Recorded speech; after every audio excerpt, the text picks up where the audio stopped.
Vi har denne her skulptur. Skulpturen går under navnet Spydbæren, men han kaldes også for Doryphoros. Den er fra ca. 440 før Kristus, og den ligger så derfor også inden for den højklassiske tid, som gik fra 450 til 400. Skulpturen var oprindeligt lavet i bronze, men da man i 1972 fandt en masse gamle bronzefigurer i et hav ud for Calabrien, var Spydbæren desværre ikke en af dem, og man har så fundet ud af, at han desværre er gået tabt. Figuren, Spydbæren, var meget populær i antikken, og der er derfor også lavet rigtig mange forskellige kopier af ham. Den, som vi ser her på billedet, er den, som beregnes for at være den bedste. Det var en, man fandt i Pompeji. Den er nu udstillet på et arkæologisk museum i Napoli. Denne her figur er 2 meter og 12 høj. Den er lavet i marmor, og den er så derfor også for tung til at kunne stå alene, og det er derfor, man kan se hernede, at der er lavet en lille trappæl ved hans ben, for han ligesom kan holde balancen.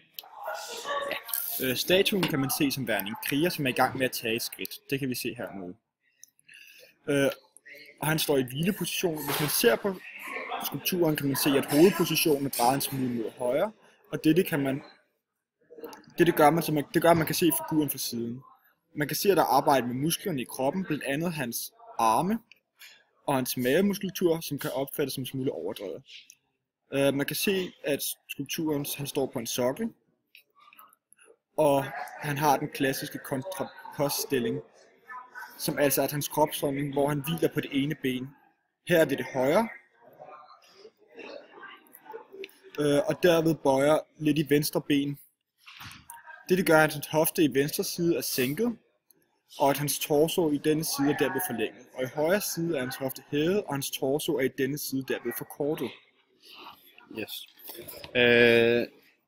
Den her skulptur, den hedder Spydbæren, og det gør man, fordi at hvis man kigger her på højre hånd, så kan man se, at den er lidt hævet, og den er spændt, og det ligner, at han har holdt om noget. Man mener så, at det har været et spyd, som højst sandsynligt har hvilet heroppe på hans skulder.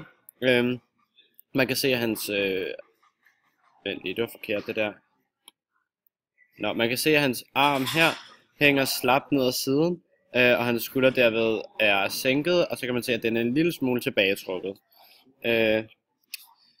Statuen er lavet af en, som hedder Polyklet, og det er en af den græske oldtids mest kendte skulpturer, og derfor den var meget kendt i antikken. Skulpturen har krøllet hår, kan man se, et ansigtsudtryk og en generel sådan, kropsholdning, som bare udtrykker ro og harmoni, og derfor også meget, ja. Ja, og der er tale om en klassisk skulptur, da skulpturen udtrykker det ideelle menneske igennem mandens naturlige skønhed og pragt.